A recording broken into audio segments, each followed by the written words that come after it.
ബിജു ചേട്ടാ നമസ്കാരം. നമസ്കാരം. നമ്മുടെ ഡൊണാൾഡ് ട്രംപ് പണി തുടങ്ങിയിരിക്കുകയാണ്. അദ്ദേഹം മെക്സിക്കോയിലേക്കും പിന്നെ കൊളംബിയയിലേക്കുമൊക്കെ ഒരുപാട് വിമാനങ്ങൾ അയക്കുന്നുണ്ട് ഈ അനധികൃത കുടിയേറ്റക്കാരെ കൊണ്ടുപോയി. ഒരു വിമാനം മെക്സിക്കോയിൽ ഇറങ്ങാൻ സമ്മതിക്കില്ല എന്ന് വരെ പറഞ്ഞൊരു സാഹചര്യം ഉണ്ടായിരുന്നു. ആ സമയത്ത് നമ്മൾ കൊടുത്ത ഒരു വാർത്ത തന്നെയുണ്ട്. അതായത് ന്യൂസ് ഇന്ത്യ മലയാളം പോയിന്റ് കൊടുത്ത ഒരു വാർത്തയുണ്ട്. അതായത് ഡൊണാൾഡ് ട്രംപിനെ നരേന്ദ്രമോദി വിളിക്കുകയും ഡൊണാൾഡ് ട്രംപ് അതിനെക്കുറിച്ച് പരാമർശിക്കുകയും ചെയ്തിട്ടുണ്ട്. ഡൊണാൾഡ് ട്രംപ് പറഞ്ഞത് നരേന്ദ്രമോദി എന്നോട് പറഞ്ഞു വേണ്ട കാര്യങ്ങൾ ഞങ്ങൾ ചെയ്തു കൊള്ളാം എന്നാണ്. അതായത് ഇന്ത്യക്കാരായിട്ടുള്ള 18,000 പേര് അമേരിക്കയിൽ കുടിയേറ്റക്കാരായിട്ടുണ്ട്.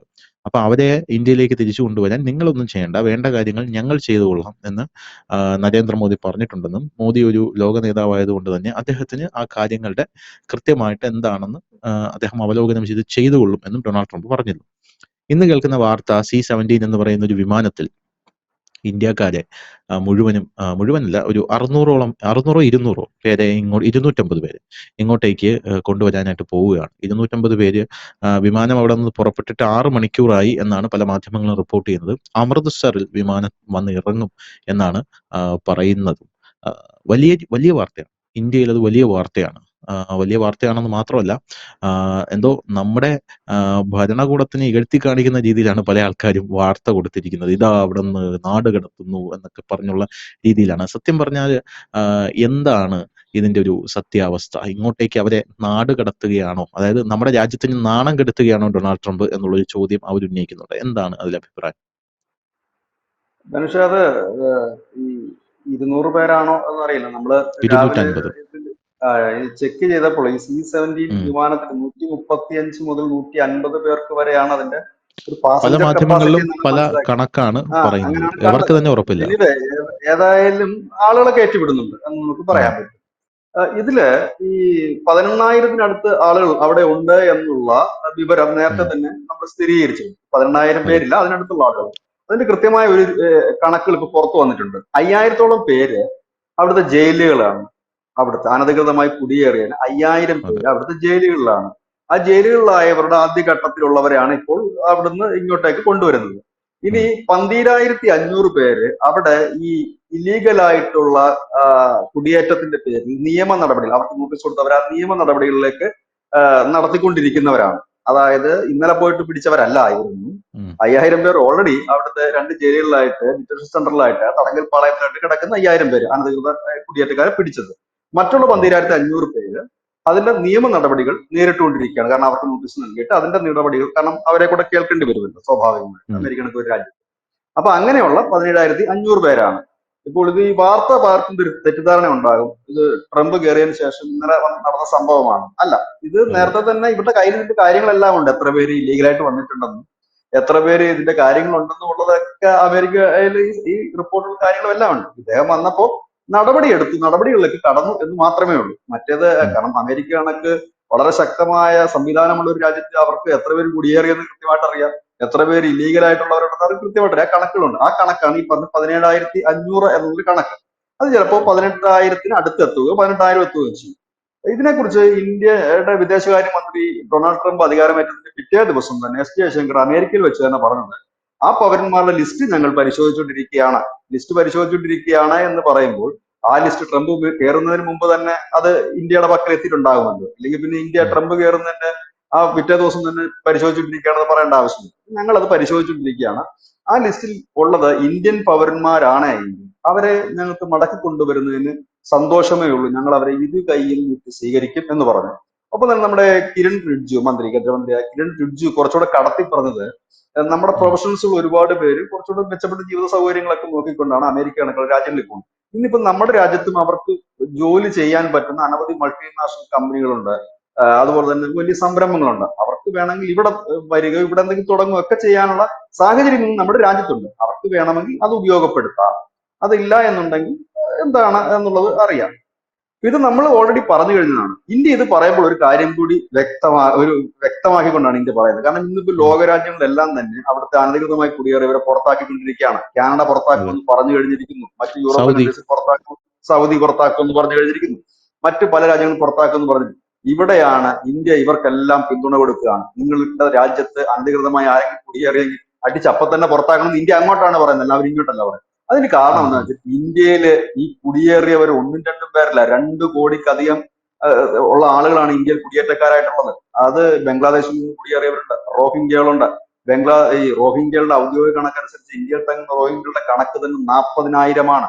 2016 കണക്കാണ് ഞാൻ പറയുന്നത്. ഉം. 2016 കിരൺ റിജ്ജു, അന്നത്തെ ആഭ്യന്തര സഹമന്ത്രിയായിരുന്നു അദ്ദേഹം പാർലമെന്റിൽ പറഞ്ഞതാണ് 2 കോടിയിലധികം പേർ ഇവിടെ ഉണ്ട് എന്നുള്ളത്. ഉം. 2003 കോൺഗ്രസിന്റെ മന്ത്രി പാർലമെന്റിൽ പറഞ്ഞു അന്ന് 1.3 കോടി ആളുകളായിരുന്നു ബംഗ്ലാദേശിൽ നിന്ന്.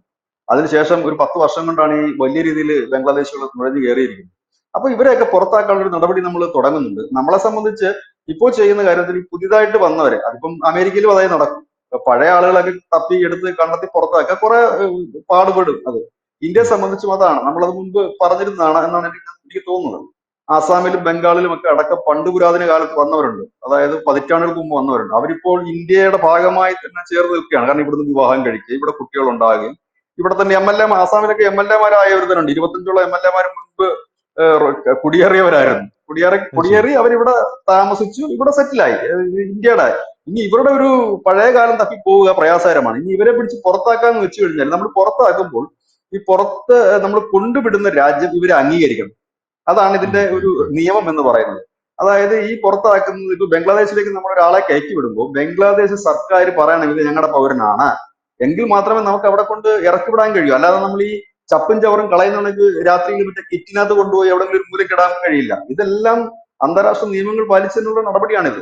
അപ്പോൾ അവിടെ വരുമ്പോഴത്തേന് ലിസ്റ്റ് ആദ്യം കൊടുക്കുന്നു. അപ്പൊ ഇവരുടെ രേഖകൾ എന്തായാലും ബംഗ്ലാദേശിൽ കാണും, അല്ലെങ്കിൽ ഇന്ത്യക്കാരുടെ രേഖകൾ എന്തായാലും ഇന്ത്യയിൽ കാണുമല്ലോ. ആ രേഖകൾ പരിശോധിക്കുമ്പോൾ ശരിയാണ്, ഇവർ ഉം. ഇവിടുത്തുകാരനാണ്, ഞങ്ങളുടെ പൗരനാണ്, അനധികൃതമായി പോയതാണ്, ശരി വിട്ടേക്കു എന്ന് പറയുന്നു.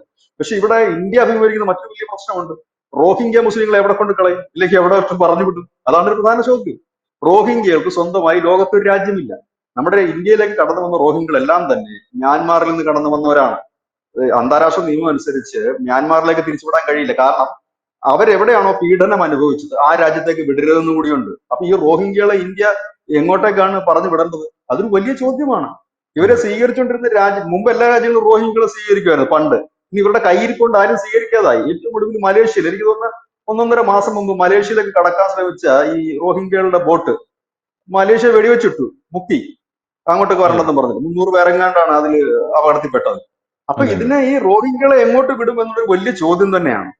അവരെ ഈ 40,000 പേരെ നമ്മൾ ഇപ്പോഴും അഭയാർത്ഥി ക്യാമ്പുകളിലാണ് വെച്ചിരിക്കുന്നത്. ഇവരെ ഏത് രാജ്യം ഉം, ഉം. സ്വീകരിക്കും? ഇവിടെ കിടന്ന് തുള്ളുന്ന ഏതെങ്കിലും ഇസ്ലാമിക രാജ്യം സ്വീകരിക്കും, അറബ് രാജ്യം സ്വീകരിക്കും, മുസ്ലിം രാജ്യങ്ങൾ സ്വീകരിക്കും? ഒരു രാജ്യം അവരെ അതെ. സ്വീകരിക്കുന്നില്ല. അതെ.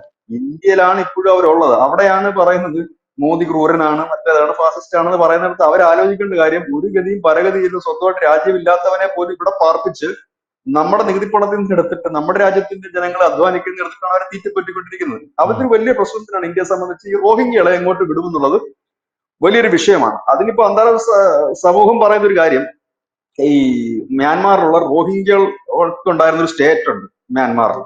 മ്യാൻമാറിൽ അങ്ങനെയാണല്ലോ, ഓരോ ഉം. ഉം. ഉം. സ്റ്റേറ്റ് വൈസ് ആയിട്ടാണ് ഓരോരുത്തർ തിരിഞ്ഞിരിക്കുന്നത്. അപ്പൊ ആ സ്റ്റേറ്റ് തിരിച്ചു കൊടുക്കുക എന്നുള്ളതാണ്. പക്ഷെ അത് നിലവിലത്തെ സാഹചര്യത്തിൽ നടക്കാനുള്ള സാധ്യത ഒട്ടും തന്നെ ഇല്ല. കാരണം പോസിബിൾ അല്ല. അവിടെ ഇപ്പോൾ ജുണ്ടയോ ആയാലും അരക്കനായാലും ഇവന്മാരെ കണ്ടു കഴിഞ്ഞാൽ അപ്പോഴേ തല്ലി ഓടിക്കും. ആ ഒരു അവസ്ഥയാണ്. കയ്യിരിപ്പ് കൊണ്ടാണ് ഇതെല്ലാം കിട്ടുന്നത് എന്നുള്ളതാണ് വലിയൊരു കാര്യം. അപ്പൊ ഏതായാലും ബംഗ്ലാദേശിലേക്ക് റോഹിംഗ്യകളെ വിടുക എന്നുള്ളത് നമുക്ക് ഇപ്പോഴത്തെ അവസ്ഥയിൽ ചിന്തിക്കാൻ പോലും കഴിയാത്തൊരവസ്ഥ. കാരണം അവർ സ്വന്തമായി ഉം. രാജ്യമില്ലാത്തവനെ എങ്ങോട്ട് വിടാനാണ്? അതൊരു ചോദ്യമാണ്. അതെ. അതെ. രണ്ടാമത് നമുക്ക് വിടാൻ കഴിയുന്നത് ബംഗ്ലാദേശിലാണ്. ബംഗ്ലാദേശിലെ ഉം. വിടുമ്പോൾ നമുക്ക് ഇപ്പൊ നമ്മൾ ചെയ്യുന്നത്, ഇപ്പൊ നമ്മുടെ കേരള പോലീസും മറ്റ് സംസ്ഥാനങ്ങളിലെ പോലീസും ഒക്കെ ചെയ്യുന്നത്, ഈ റീസെന്റ് ആയിട്ട് വന്ന ആളുകളെയാണ് നമ്മളിപ്പോ പിടികൂടിക്കൊണ്ടിരിക്കുന്നത്. ഉം. ഇതിനു മുൻപ്, അതായത് ഒരു 10-20 വർഷം മുൻപ് കുടിയേറിയവർ, ഇല്ല 30 വർഷം മുമ്പ് കുടിയേറിയവരുണ്ട്. അവർ ഇവിടുന്ന് വിവാഹമൊക്കെ കഴിച്ച് ഇവിടെ തന്നെ സെറ്റിലായി. ഇപ്പം ബംഗാൾ ഏതാന്ന് അറിയാൻ പറ്റാത്ത അവസ്ഥയിലാണ് ബംഗ്ലാദേശിന്റെ പശ്ചിമ ബംഗാളിലെ പല വഴി അതിർത്തിയിലുള്ള 6ഓളം ജില്ലകൾ. സമാനമായ ഉം. സ്ഥിതി ആസാമിലും. ആസാമിൽ സ്ഥിതി കുറച്ചുകൂടെ ഗുരുതരമാണ്. അവര് പറയുന്നത് 1971 ശേഷം വന്നവരെല്ലാം പുറത്താക്കണം എന്നാണ് പറഞ്ഞിരിക്കുന്നത്. അപ്പൊ അവിടെ ഉം. നമുക്ക് കുറെ പ്രശ്നങ്ങൾ വരും. ഇപ്പൊ നമുക്ക് പുറത്താക്കാൻ കഴിയുന്നത്, എനിക്ക് തോന്നുന്നത്, ഈ പാർലമെന്റിലെ ഈ 2 സർക്കാരുകൾ, ഒന്ന് UPA ഉം. സർക്കാർ, പിന്നീട് NDA സർക്കാർ പറഞ്ഞ കണക്കുകൾ വെച്ചാണെങ്കിൽ ഉടനടി പെട്ടെന്ന് നമുക്ക് പുറത്താക്കാൻ കഴിയുന്നത് ഏതാണ്ട് ഒരു ഒന്ന് 1 കോടി പേരെ നമുക്ക് പെട്ടെന്ന് പുറത്താക്കാൻ കഴിയും. കാരണം ഒന്നാം ഉം. UPA സർക്കാരിന്റെ കാലത്ത് അന്നത്തെ മന്ത്രി പാർലമെന്റിൽ പറഞ്ഞ 1.3 crores ആണ് അനധികൃത ബംഗ്ലാദേശികൾ എന്നാണ് അദ്ദേഹം പറഞ്ഞത്. കിരൺ അതായത് റിജ്ജു ഇന്ത്യയിൽ വന്നപ്പോഴത്തേക്ക് നിന്ന് 1.3 കോടി ആൾക്കാരെ പുറത്താക്കാനുള്ള പ്രൊവിഷൻ ഉണ്ട്, അല്ലെങ്കിൽ അങ്ങനെയുള്ള ആൾക്കാർ, അത്രയും അനധികൃത കുടിയേറ്റക്കാർ ഇന്ത്യയിൽ ഉണ്ടെന്നാണോ പറയുന്നത്? 2 കോടിക്ക് മേൽ അനധികൃത കുടിയാൻ ബംഗ്ലാദേശികൾ ഉണ്ടായെന്നാണ് നമ്മുടെ കിരൺ ഉം. റിജ്ജു പറഞ്ഞത്. 2 കോടിക്ക്. അപ്പം ഇതിനകത്ത് ഇത് 2 കോടി എന്ന് പറയുമ്പോൾ ഇതിനകത്ത് കണക്കൂടെ നമ്മൾ നോക്കണം. ഇതെല്ലാം കുടിയേറ്റക്കാരല്ല. ആഹാ. നമ്മളുടെ രാജ്യത്ത് ജോലിക്കായിട്ട് ലീഗലി വന്നവരുണ്ട്. അതായത് നമ്മുടെ ഈ അതെ. കോൺട്രാക്ടേഴ്സ് ഒക്കെ ഉണ്ട്, വലിയ കമ്പനികൾ കൺസ്ട്രക്ഷൻ ഒക്കെ നടത്തുന്ന കോൺട്രാക്ടേഴ്സ് ഉണ്ട്. ഉം. അവര് ബംഗ്ലാദേശിൽ നിന്ന് റിക്രൂട്ട് ചെയ്യാറുണ്ട്. അവര് ലീഗലി വന്നവരാണ്. ലീഗലി വന്നവരുണ്ട്, അതുപോലെ തന്നെ ഈ മെഡിക്കൽ വിസയിൽ വന്നവരുണ്ട്, എഡ്യൂക്കേഷൻ വിസയിൽ വന്നവരുണ്ട്. അങ്ങനെ പലതരം വിസകൾ വന്നവർ കൂടെ ഇതിനകത്ത് വരുന്നുണ്ട്. ഇതിനകത്ത് ഉം. ഇല്ലീഗൽ ഉം. ആയിട്ട് ഉള്ളവരുടെ കണക്ക്, അതായത് മൊത്തം ടോട്ടൽ ബംഗ്ലാദേശികളുടെ കണക്കാണ് പറഞ്ഞത് 2 കോടിക്ക് മുകളിൽ വരും എന്ന് ഉം. പറഞ്ഞത്. ഉം. 2003 ഇത് 1.3 ആയിരുന്നു. ഇതിപ്പോ 2 കോടിയിൽ എത്തിയത്. ഈ 2 കോടി പേരും അനധികൃതമായി എത്തിയവരല്ല. ഇത് ലീഗലായിട്ട് എത്തിയവരുണ്ട്. അവരൊന്നും ഇവിടെ സിറ്റിസൺഷിപ്പ് എടുക്കാൻ വേണ്ടി വന്നവരല്ല.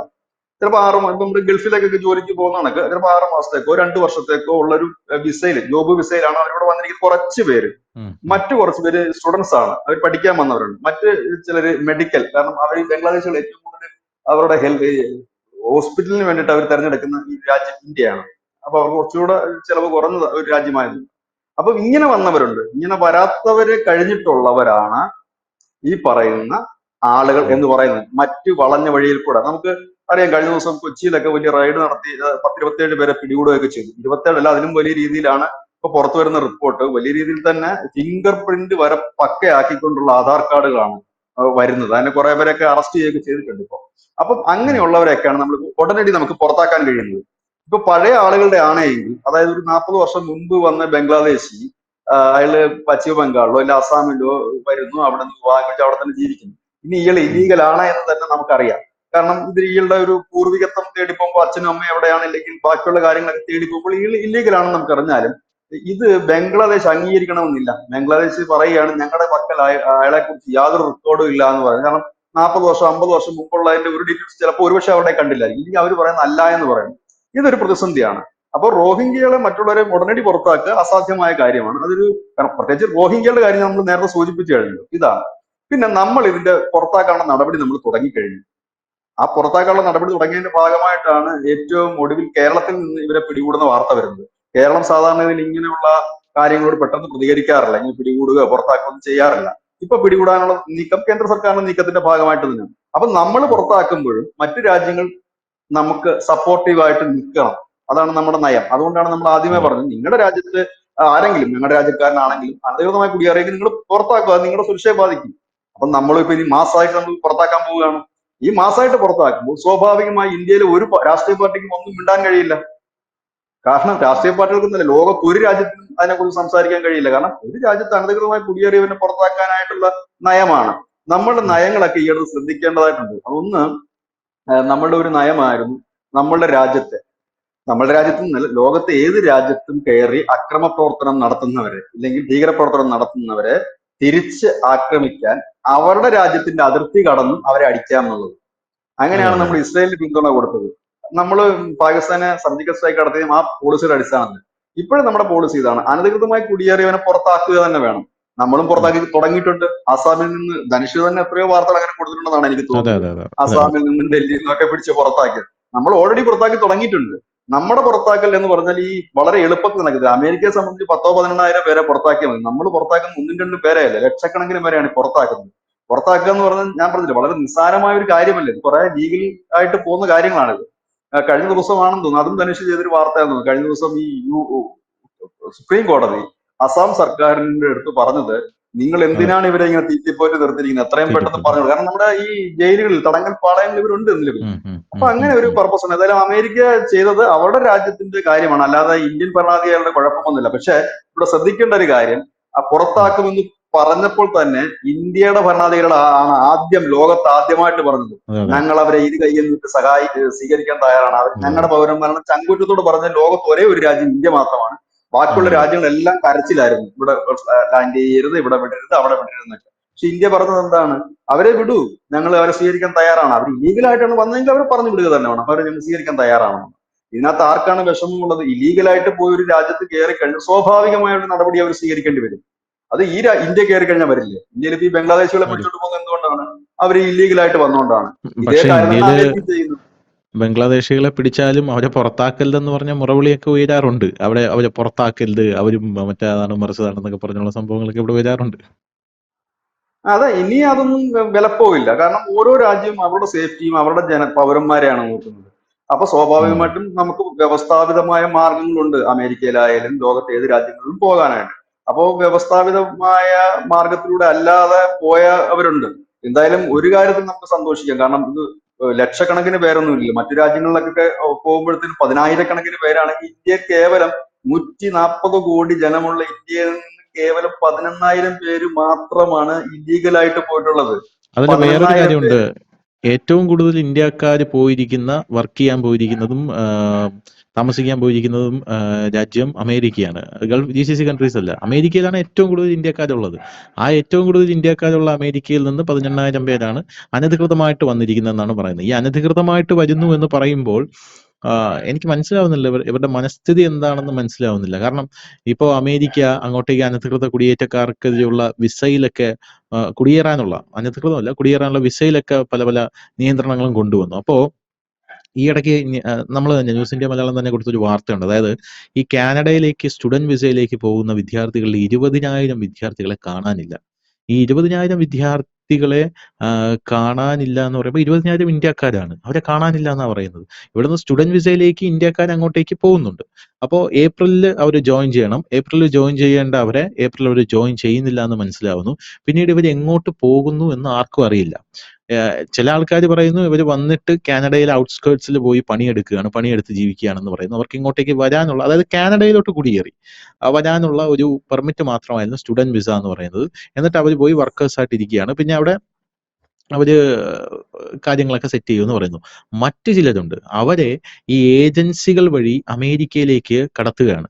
ഈ അമേരിക്കയിലേക്ക് ഏജൻസികൾ വഴി കടത്തുന്നു എന്ന് പറയുമ്പോൾ ഏറ്റവും വലിയ വിഷയം എന്ന് പറയുന്നത്, അങ്ങനെ പോയ ഒരു കുടുംബം, അതാണ് നമ്മുടെ ഇന്ത്യൻ സർക്കാരിന്റെ ശ്രദ്ധയിൽ വന്നത്. അങ്ങനെ പോയൊരു കുടുംബം ഈ ശൈത്യകാലമായിരുന്നല്ലോ, ഡിസംബർ മാസമൊക്കെ. ഈ ശൈത്യകാലത്തിൽ ഈ കുടിയേറാനായിട്ടും നമ്മുടെ ഈ എന്താണ് മറ്റുള്ള രാജ്യത്തേക്ക് കടക്കാൻ പോകുന്നത് പ്രോപ്പർ വേയിലൂടെ അല്ലെങ്കിൽ ഒളിച്ചും പാത്തൊക്കെ കടക്കേണ്ടി വരുമല്ലോ.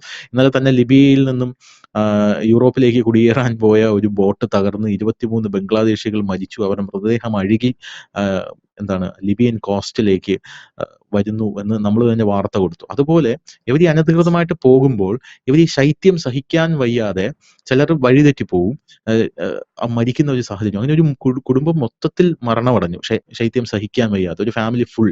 അപ്പൊ ഇന്ത്യയുടെ ശ്രദ്ധയിൽ ഇതെത്തുകയും ഇന്ത്യ അത് പരിശോധിക്കുകയും ചെയ്തു. പരിശോധിച്ചപ്പോൾ ഇവിടെ ഉള്ള ചില ഏജൻസികൾക്കും കാനഡയിലുള്ള ചില സർവകലാശാലകളുമായിട്ട് ടൈപ്പ് ഉണ്ട്.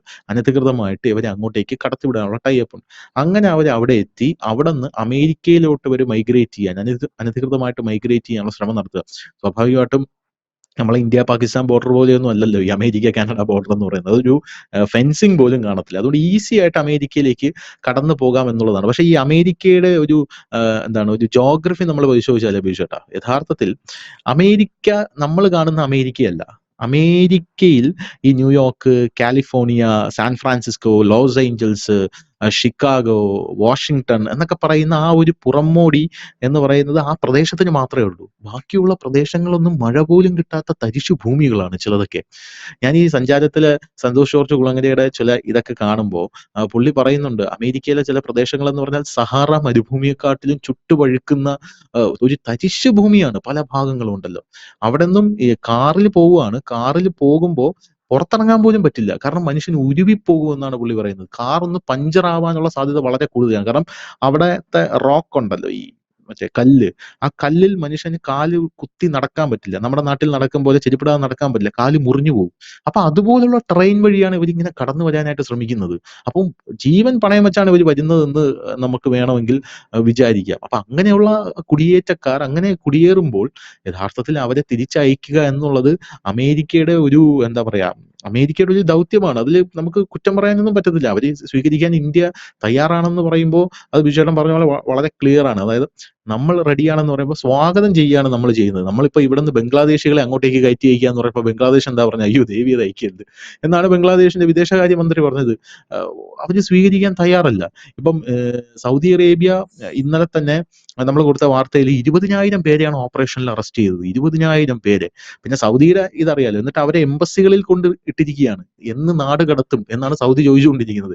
എംബസിക്ക് അതിന് മറുപടിയില്ല. ഓരോ രാജ്യങ്ങളിലും ഓരോ എംബസിക്ക് അതിന് മറുപടിയില്ല. അങ്ങനെ പല രാജ്യങ്ങളും ഇങ്ങനെ കാണിക്കും. ഇപ്പൊ നമ്മുടെ രാജ്യം ഏറ്റവും കൂടുതൽ ജനസംഖ്യയുള്ള രാജ്യമാണെന്ന് കൂടെ ആലോചിച്ച് നോക്കണം. അങ്ങനെ കാണിക്കുന്ന ഈ ഒരു സാഹചര്യത്തിൽ ഇന്ത്യ ചെയ്യുന്ന ഇത് വളരെയധികം സ്വാഗതാർഹമാണ് എന്നാണ് ഞാൻ മനസ്സിലാക്കുന്നത്. പിന്നെ നമ്മുടെ നാട്ടിലെ മാധ്യമങ്ങൾ എന്തുകൊണ്ടാണ് ഈ വാർത്ത ഇങ്ങനെ വളച്ചൊടിക്കുന്നത് എന്ന് എനിക്ക് മനസ്സിലാവുന്നില്ല. അതുകൂടെ പറഞ്ഞു നിർത്താം. അതായത് ഈ പോയവർ, ഈ 18,000 പേര് അമേരിക്കയിൽ പോയ എന്തുകൊണ്ടാണ്? ഇന്ത്യ പട്ടിണി ആയതുകൊണ്ടല്ല, പണിയില്ലാത്തവരല്ല. അത് എത്ര മലയാളി ഉണ്ടെന്ന് അറിയില്ല. കേരളത്തിൽ പിന്നെ നിന്നിട്ട് കാര്യമൊന്നുമില്ല, പണി ഇവിടെ ഇല്ല, സ്ഥാപനങ്ങളൊന്നും ഇല്ല. അപ്പൊ അവര് മെച്ചപ്പെട്ട ജീവിത സൗകര്യങ്ങൾ നോക്കിയാണ് അമേരിക്കയിലോട്ട് പോയിരിക്കുന്നത്. ആ പോകുന്നതിന് അമേരിക്കയ്ക്ക് ഒരു വ്യവസ്ഥ, എല്ലാ രാജ്യങ്ങൾക്കും വ്യവസ്ഥാപിതമായിട്ടുള്ള വഴികളുണ്ട്. കൂടുതലും അമേരിക്ക പോലുള്ള രാജ്യങ്ങളിലേക്ക് പോകുന്നത് പ്രൊഫഷണൽസുകളാണ് കൂടുതൽ പോകുന്നത്. അവരതിന്റെ ഇന്റർവ്യൂവും കാര്യങ്ങളും ഒക്കെ ഇതായി അതിന് യോഗ്യരായിട്ടുള്ളവരെ അവർ വിസ കൊടുത്ത് കൊണ്ടുപോകാറുമുണ്ട്. നമ്മുടെയൊക്കെ ഇവിടുന്ന് ഒരുപാട് പേര് അവിടെ ജോലി ചെയ്യുന്നവരുണ്ട്, അവിടുത്തെ സിറ്റിസൺഷിപ്പ് എടുത്തവരൊക്കെ ഉണ്ട്. അപ്പോൾ കൂടുതൽ മെച്ചപ്പെട്ട സൗകര്യം നോക്കി കാനഡ വഴിയോ ഇല്ലെങ്കിൽ മറ്റെവിടെങ്കിലും വഴിയോ ഇല്ലീഗലായിട്ട് കയറുക, നുഴഞ്ഞു കയറുക എന്നാണ് അതിന് പറയുന്നത്. അല്ലാതെ ഇവര് ചെയ്യുന്ന പണി എന്ന് പറഞ്ഞു കഴിഞ്ഞാൽ നമ്മുടെ ഈ ആൾക്കാർക്ക് ഒരു തെറ്റിദ്ധാരണ വരും. ഇവര് നേരെ ഫ്ലൈറ്റിൽ പോയി അമേരിക്കയിൽ ഇറങ്ങുന്നു, ഇവരെ പിടികൂടുന്നു എന്നുള്ളതല്ല. ഇവര് പല വഴികളിലൂടെ, അതായത് നേരത്തെ പറഞ്ഞ കാനഡയുടെ ആ ഒരു റൂട്ട് വഴി അല്ലെങ്കിൽ മെക്സിക്കൻ റൂട്ട് വഴി ഒക്കെയാണ് ചിലപ്പോൾ ഈ മയക്കുമരുന്ന് മാഫിയ ഒക്കെ ആയിരിക്കും ഏജൻസികൾ. ആ റൂട്ട് വഴിയാണ് ഇവരവിടെ കയറുന്നത്. അതിനാണ് നമ്മൾ ഇലീഗൽ എന്ന് പറയുന്നത്. അല്ലാതെ ഇപ്പൊ ബംഗ്ലാദേശികൾ നേരിട്ട് ഫ്ലൈറ്റിൽ നെടുമ്പാശ്ശേരി വിമാനത്താവളത്തിൽ വന്നു കഴിഞ്ഞാൽ അത് ഇലീഗൽ ആകുന്നില്ലല്ലോ. കാരണം അവർ പാസ്പോർട്ടും ഒക്കെ കൊടുത്ത് എമിഗ്രേഷന്റെ ക്ലിയർ ചെയ്തിട്ട് വളരെ വന്നിറങ്ങുന്നവർ ഒരിക്കലും ഇല്ലീഗൽ അല്ല. അപ്പൊ പല വഴിയിൽ കൂടെ നൂണ്ട് കയറിയവർ എന്നാണ് അതിനെ പറയുന്നത്, നുഴഞ്ഞു കയറിയവർ. ആ നുഴഞ്ഞു കയറിയവരെയാണ് പുറത്താക്കുന്നത്. അപ്പം എന്തിനാണ് ഇത്ര കഷ്ടപ്പെട്ട് പോകുന്നത് എന്നുള്ളതാണ് ഒരു ചോദ്യം. പിന്നെ കേരളത്തിലുള്ള മാധ്യമങ്ങൾ അത് അങ്ങനെയല്ല, നമ്മൾ ശരിക്കും ലജ്ജിച്ച് തലതാഴ്ത്തുകയാണ് വേണ്ടത്. കാരണം ഇങ്ങനെയൊക്കെ ഉള്ളിടത്ത് വലിഞ്ഞു കയറുക എന്ന് പറഞ്ഞ ഒരു രാജ്യത്തെ നാണം കെടുത്തുന്ന രീതിയിലേക്കാണ് പോകുന്നത്. അല്ലാതെ ഒരു രാജ്യത്തിന്റെ എവിടെങ്കിലുമൊക്കെ നുഴഞ്ഞ് ലീഗലായിട്ട് പോകാം. ഇപ്പൊ ഞാൻ ക്വാളിഫൈഡ് ആണെങ്കിൽ എനിക്ക് ലീഗലായിട്ട് എവിടെ വേണേ പോകാം. അവർ തരികയാണെങ്കിൽ, വിസ തരികയാണെങ്കിൽ എനിക്ക് പോകാൻ കഴിയും, ഇല്ലെങ്കിൽ എനിക്ക് പോകാൻ കഴിയില്ല. ഇവിടെ എങ്ങനെയാണോ ബംഗ്ലാദേശികൾ എത്തിയത് അതേ മാതൃകയിൽ അമേരിക്കൻ കുടിയേറിയവരെയാണ് അവർ പുറത്താക്കിയിരിക്കുന്നത്. 5,000 പേര് അവിടുത്തെ ജയിലിലാണ്. അത് ആ കണക്കൂടെ ശ്രദ്ധിക്കണം. അവർ ചുമ്മാതെ പിടിച്ച് ജയിലിലിടില്ല. പിന്നെ 12,000 പേര് ഈ ഇതിന്റെ ട്രയൽസിലാണ്, ഈ എന്താ പറയുന്നത്, ഇതിന്റെ നിയമ നടപടികളുമായി മുമ്പോട്ട് പോവുക, വിചാരണ നടന്നുകൊണ്ടിരിക്കുകയാണ്. അതാണ് ഈ 18,000 പേരെന്നത്. ഒരു കാര്യത്തിൽ സന്തോഷിക്കുക, അഭിമാനിക്കുക. 140 കോടി ഉള്ള ഒരു ജനമുള്ള ഒരു രാജ്യത്ത് നിന്ന്, അമേരിക്ക പോലെ ഇന്ത്യക്കാർ ഏറ്റവും കൂടുതൽ കുടിയേറാൻ ആഗ്രഹിക്കുന്ന ഒരു രാജ്യത്ത് നിന്ന് അനധികൃതമായി പുറത്താകുന്ന കേവലം 18,000 പേരെ ആണല്ലോ എന്ന് ഓർത്ത് നമുക്ക് സന്തോഷിക്കാം. കാരണം ആ 18,000 പേരാണ് ഇല്ലീഗലായിട്ട് കയറാൻ ശ്രമിച്ചത് എന്നുള്ളത് തന്നെ. അല്ലാതെ അവർ ഒരിക്കലും സഹതാപം അർഹിക്കുന്നതേ ഇല്ല ഈ 18,000 പേര്. കാരണം അവർ പ്രോപ്പർ വഴി കൂടെ പോയതല്ല. നേരെ മറിച്ച് അവിടെ ഒരു സ്ഥാപനം, നമ്മുടെ നഴ്സുമാര് യമനിലും ഇറാഖിലും ഒക്കെ സിറിയയിലും ഒക്കെ നഴ്സുമാർ വന്നപ്പോൾ സിറിയയിലൊക്കെ ഉണ്ടാകുമ്പോൾ നമുക്കൊരു വിഷമം വന്നിരുന്നു. കാരണം എന്താണ്? അവരവിടെ റിക്രൂട്ട് ചെയ്തുകൊണ്ട് പോയി, അവരവിടെ ജോലി ചെയ്തിരുന്നവരാണ്. അവരുടെ ജോലിയെല്ലാം പോയി വരികയാണ്. ഇവരാരും അവിടെ ജോലി ചെയ്തവർ എന്നുള്ള കണക്കിലല്ല വരുന്നത്. ഇല്ലീഗലായിട്ട് കയറി ജയിലിൽ കിടക്കുന്നവരും വിചാരണ നേരിടുന്നവരുമായിട്ടുള്ള 17,500 പേരെയാണ്. ഇവിടെ ശ്രദ്ധിക്കേണ്ട കാര്യം, ആദ്യം കേന്ദ്ര സർക്കാരിനെയാണ് ഒരു അഭിനന്ദനം അറിയിക്കുന്നത്. കാരണം അവരെ പുറത്താക്കുമെന്ന് പറഞ്ഞപ്പോൾ ഞങ്ങൾ അവരെ ഇരുകൈയും നീട്ടി സ്വീകരിക്കാൻ തയ്യാറാണ്, ഞങ്ങളുടെ പൗരന്മാരാണെന്ന് ലോകത്ത് പറഞ്ഞ ഒരേ ഒരു രാജ്യം ഇന്ത്യയാണ്. വേറെ ഒരു രാജ്യം അങ്ങനത്തെ കമന്റ് പറഞ്ഞിട്ടില്ല. അതാണ് ഏറ്റവും മികച്ച ഒരു കാര്യം തന്നെ. ഏതായാലും ആ 18,000 ഇല്ലെങ്കിൽ പറഞ്ഞാൽ പോലെ ഇത് ഞങ്ങളുടെ പൗരന്മാരല്ല, ഞങ്ങൾക്ക് കുറച്ചുകൂടെ പരിശോധിക്കണമെന്നൊക്കെ പറഞ്ഞാണ് പല രാജ്യങ്ങളിൽ നീട്ടിക്കൊണ്ട് പോകുന്നത്. മെക്സിക്കോയിൽ ഫ്ലൈറ്റ് ഇറങ്ങാൻ അനുവദിച്ചില്ല അവരുടെ പൗരന്മാരുമായിട്ട് വന്നിട്ട്. അപ്പോ ഇതൊന്നും അല്ലല്ലോ ചെയ്യുന്നത് ഇത്രയും പേര്. അത് മാത്രമല്ല, ഇന്ത്യൻ സർക്കാർ പറയുന്നുണ്ട് അവർക്ക് വേണമെങ്കിൽ അവരുടെ കഴിവുകൾ ഇവിടെ തെളിയിക്കാനുള്ള അനവധി സ്ഥാപനങ്ങൾ ഇന്ന് ഇന്ത്യയിൽ തന്നെ ഉണ്ട്, വേണമെങ്കിൽ ചെയ്യാം. അവർക്കത് പോരല്ലോ, അവർക്ക് അമേരിക്കയിൽ തന്നെ പോകണം. അതും നേരെ ചൊവ്വേ പോയാലും പോരാ. അപ്പം നുഴഞ്ഞു തന്നെ കയറിയേ പറ്റൂ. അതാണ് നമ്മൾ മനസ്സിലാക്കണം. അല്ലാതെ തെറ്റിദ്ധരിപ്പിക്കരുത് ജനങ്ങളെ എന്നുള്ളതേ ഉള്ളൂ. ഇതിൽ പറഞ്ഞ ഒരു കാര്യം കൂടെ പറഞ്ഞ് അവസാനിപ്പിക്കാം. നേരായ മാർഗം വിസ കിട്ടിയാൽ പോകാം, ഇല്ലെങ്കിൽ വിസ കിട്ടുന്നത് വരെ കാത്തിരിക്കുക. ഈ 18,000 പേര് ഒരു ദയയും അർഹിക്കുന്നില്ല എന്നുള്ളതാണ് യഥാർത്ഥത്തിൽ ഇവരെ ചെയ്യേണ്ടതെന്ന് പറഞ്ഞു കഴിഞ്ഞാൽ. ഇന്ത്യയിൽ കൊണ്ടുവന്നിട്ട് ഇവരെ ശിക്ഷിക്കുക കൂടെ ചെയ്യണം എന്നാണ് എൻ്റെ ഒരു അഭിപ്രായം. കാരണം മറ്റൊരു രാജ്യത്ത്, നമ്മുടെ രാജ്യത്തെ നാണം കെടുത്താനായിട്ട് നുഴഞ്ഞു കയറാൻ പോകുന്ന ആൾക്കാർ, സത്യം പറഞ്ഞാൽ ഒരു രാജ്യദ്രോഹ പ്രവർത്തനം പോലെയാണ് എനിക്ക് തോന്നുന്നത്. എൻ്റെ അവിടെയുള്ള രാജ്യത്തെ ആൾക്കാർ വിളിച്ചു പറയുക, എന്ത് മോശമാണിത്, നിങ്ങളുടെ ആൾക്കാരല്ലേ ഇങ്ങോട്ട് വന്നിരിക്കുന്നതെന്ന് പറയുക. അതും സുഖ സൗകര്യങ്ങൾ അന്വേഷിച്ചാണ് പോകുന്നത് എന്നുള്ളതാണ് വേറൊരു കാര്യം. ഒരു കാര്യത്തിൽ നമുക്ക് അഭിമാനിക്കാം, അമേരിക്കയിലാണല്ലോ നമ്മൾ നുഴഞ്ഞു കയറാൻ പോയിരിക്കുന്നത്. അക്കാര്യത്തിൽ നമുക്ക് ബംഗ്ലാദേശിലോട്ടോ പാകിസ്ഥാനിലോട്ടോ നമുക്ക് പോകണമെന്നൊരു ചിന്ത പോലും വരുന്നില്ലല്ലോ. അതായത് നമ്മുടെ രാജ്യം അമേരിക്കയിലേക്കാണ് നുഴഞ്ഞു കയറാൻ പോയിരിക്കുന്നത് ഇവര് എന്നുള്ളതാണ് നമുക്ക് അവസാനമായിട്ട് പറയാനുള്ളത്. ഓക്കെ, താങ്ക് യു വെച്ചേട്ടാ, താങ്ക് യു സോ മച്ച്.